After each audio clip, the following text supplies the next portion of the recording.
one of the things that I think is that politicians should be more open about themselves, more transparent about what is going on. So now I'm going to irritate my sister a little bit. So yesterday, my sister had an argument with me. You know, our brothers and sisters, they fight sometimes about silly things. So yesterday I said something silly, so she got upset. So she was not talking to me yesterday. You understand?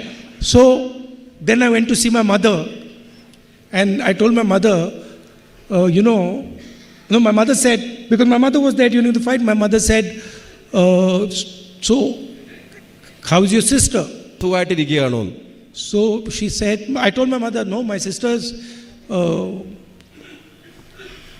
upset with me, so she's not talking to me. But then I told my mother, I've trapped my sister. Because tomorrow she's going to Wayanad and she cannot be angry with me anymore. So this morning, when we got in the plane, I said hello to her. She had a long face. But the moment we landed in Wayanad, she started smiling and talking to me as normal.